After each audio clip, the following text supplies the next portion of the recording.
A lot of newbies, those who are beginning fish farming, are asking questions on how to harvest your fish. In this video, I'm going to walk you through how to harvest your catfish in a pond. Whether you are a newbie or an experienced fish farmer, you stay watching because I'm going to share tips that may even help experienced fish farmers as well. And I'm going to categorize the discussion into three.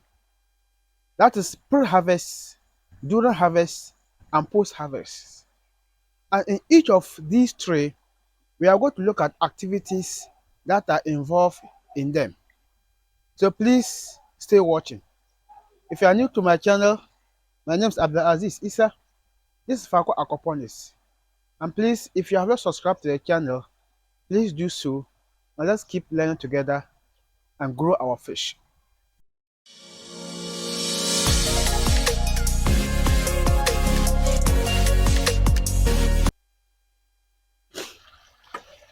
Now, I said earlier that I'm going to categorize the discussion into three. The first is pre-harvest, and that is preparations before harvest. Before you harvest your fish, you don't just jump to your farm that day and start harvesting. You need to put certain things in place. You need to do one or two things to make sure that you have a successful harvest. That's what I said, pre-harvest. That's preparations before harvest. First and foremost, you need to make sure that your fish is up to the market size. And how do you determine the market size? First, you need to know the demand of your market. Access the market to see the size of fish that your market wants. Are you going to sell to the market women? And if so, what is the size of the fish that they want? Are you going to sell to restaurants? If so, what is the size? Access the market, determine the demand size, and then secondly, you also have to see or to measure to determine the weight of your fish to ensure that the weight of your fish in the pond are actually equal or equivalent to the market demand. So when you do these two assessments to be sure, and then you also have to look for the market before, because we all know that fish is perishable. So if you don't have, or if you don't look at the market careful and you harvest your fish, they are going to spoil. Because there are certain places the market is not easy. So before you harvest, scout around, do your marketing to know those who want your fish. And then the day of harvesting, then you are sure that they are buying the fish, then you harvest it and buy for them. And if you are going to smoke them, then also get your smoker and all your ingredients that is required for the smoking ready. So when you get that ready, and then you are ready to harvest your fish. So these are the things that you need to prepare before harvesting your fish. Now, after you have ensured that there's market for your fish, you have measured to know the weight of your fish. And if you don't know how to do that, I have another video on how to determine the weight of your fish in your pond. I will leave that in the description for you to check that out. It is going to help you. Now you know the weight of your fish in the pond, you have your market, now you are ready to go. So we are now going to look at during harvesting. And then during harvesting, the day of the harvest, then you drain the water in your pond. Depending on how speedy you can discard the water in the pond, you may decide to start it the day before or that day of the harvesting. And when you are draining the water to harvest your fish, you have to note that if you are not going to harvest all the fish, it means that you have to drain and leave some amount of water in the pond so that it can keep the fish in there. Then as you harvest the remaining ones, because they are in the water, they are stronger, and then you can top up the water to keep them again. But if you're harvesting all the fish, you can drain all the water, and that one is very easy to harvest them. Someone might even ask, why do you even have to drain the water? You have to drain the water because if the quantity of the water in the pond is very high, it is very difficult to harvest the fish. The net I'm holding is scooping net. This is even better. You can use to scoop small when the water is plenty in the pond. But it is going to even be difficult or impossible to even use dragon net. Now, when you drain the water, and even before draining the water, you need to get your harvesting tools ready. For instance, I mentioned net. You can use the scooping net or the dragon net, depending on the one that is available. But the differences is that the scooping nets handles small amount of fish at a time, but the dragon net can harvest a lot of fish at the same time. The disadvantage of the dragon net is that it is very difficult or almost impossible for one person to operate with the dragon net. You need to get at least 2 persons. But with this scooping net, one person can handle that.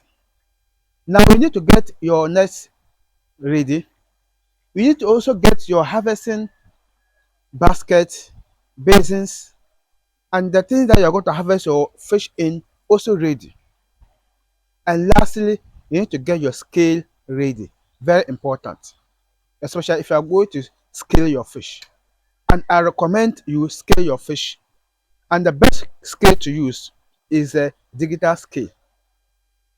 And I'm going to leave a link of the scale in the description. You can check that one out to help you. Now, when you have these materials ready, and then you drain your water, and like I said, depending on whether you are harvesting all the fish or you're going to harvest some. If you're going to harvest all the fish, drain all the water and pick up the fish, and it will just be easy. They are just lying there for you to pick. If you're not going to harvest all of them, drain the water and still have some in the pond. But make sure that you have the water at the minimum level that you can easily pick up the fish. That way, you are going to have a successful harvest. And now, take note of this. When you are harvesting your fish, there are some cautions that you need to.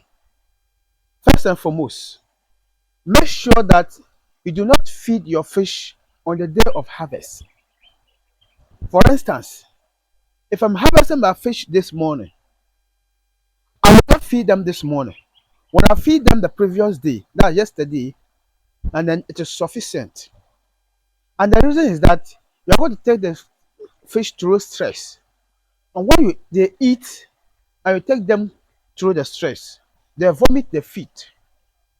And also, it makes them weaker. So make sure that you do not feed them on the day of harvest. Another precaution measure you should take is that make sure that you harvest them early morning. And if you are not able to harvest them early morning, do it in the late evening.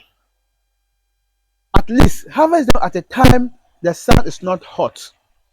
Because if the sun is hot and you harvest them, you are going to stress them a lot, and the scorching sun is going to burn them. And even you as a farmer. So harvesting your fish early morning is ideal. And if that is difficult, you can also try in the evening, but morning is ideal. And then also make sure that you put a scale, harvest your fish and scale them. So both you, the farmer, and the buyer or the consumer, nobody will cheat him or herself or other person. Because you have the scale down, you're all measure, and you are all sure, and you are good to go. So when you take and cautions of this, and you have also to be gentle When you're approaching your fish, do it systematic order. Put them in a corner and harvest them. And make sure that you do not overwork in the pond as the fish is there. When you're going to walk, do that gently so that you will not overstress them a lot. Now, after you harvest, or you are harvesting and you are putting them in the containers, depending on the plans for the fish, if you're going to transport them to another place, especially you need them alive, make sure that they are kept in a well oxygenated container with water. And it is ideal to use the same water in the pond to put it in a container that you are going to transport them. It is not compulsory to do so. You can just fetch fresh water in the container if it is well oxygenated and put the fish in there and transport them. But the good of using this water is that since they are coming from the same water, when you're putting them back in that same water, the kind of shocks that they are going to receive is going to be minimum because you have not changed their condition once. But once you move them from the pond and you're putting them into a new environment with new water, everything has suddenly changed.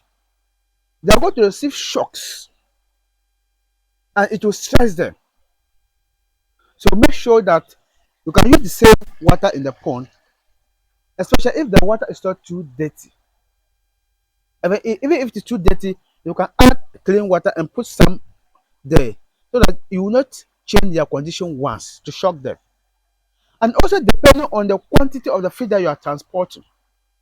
If the fish is not that big in quantity, the amount of the fish is not big that in quantity, you can just use small containers like gallons and put them in there. But if the fish quantity is big or huge, you can use polytanks or plastics that are bigger to put them in there for transportation. Now, after you have done that, either you are transporting them or not, then you also grate and sort. That is post-harvesting. But even before we get to the post-harvesting, if you are also going to smoke your fish and then after you harvest them, you prepare them for the smoking. Now let's look at post-harvest.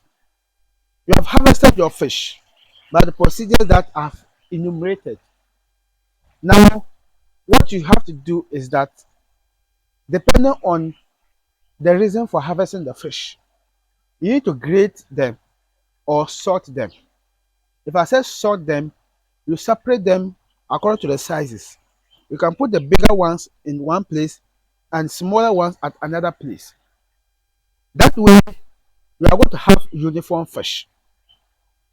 However, in the market, some people want bigger fish. You have that sort out. Some want smaller fish.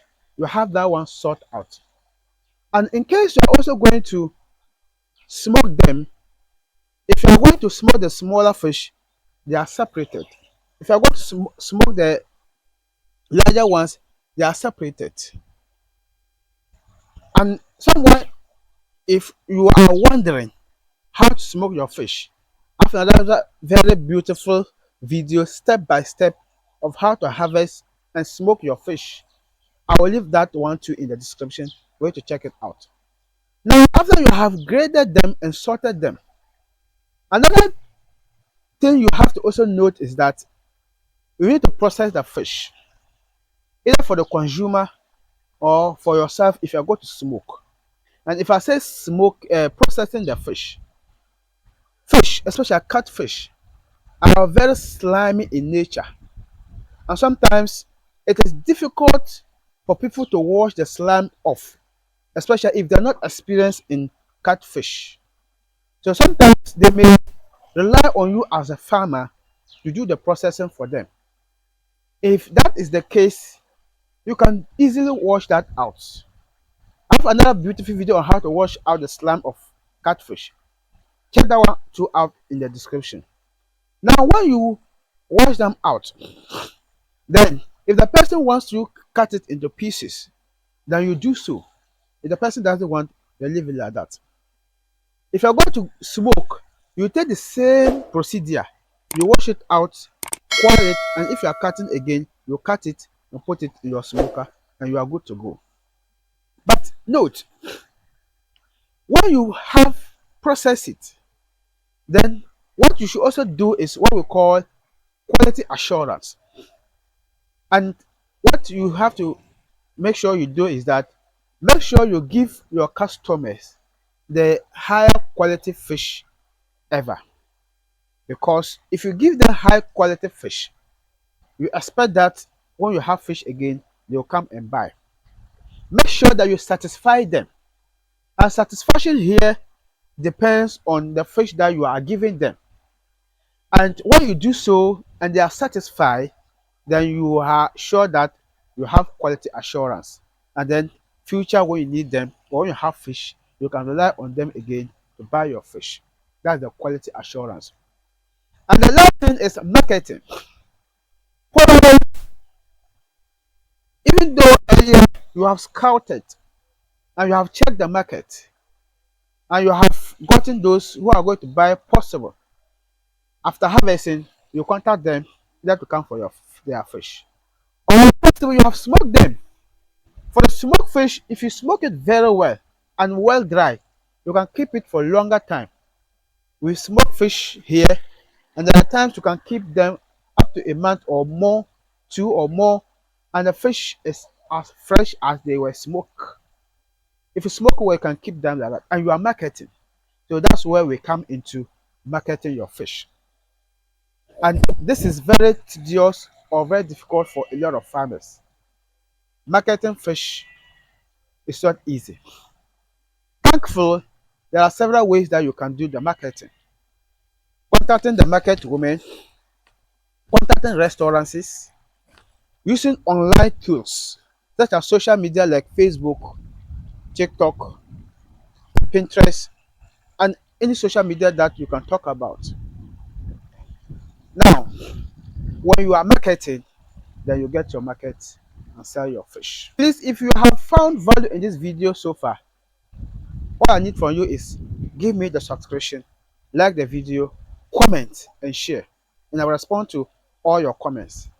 If you want me to make video on another topic in fish farming, feel free to leave the comment in the comment section.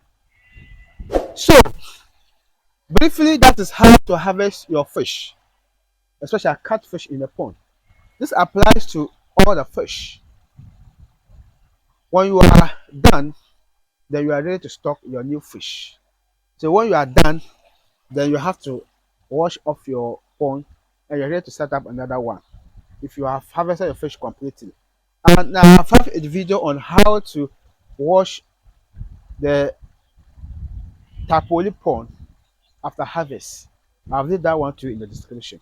Check that one out. My name is Abdulaziz Issa. Please subscribe to the channel, like the video and share. And I'll see you in my next video.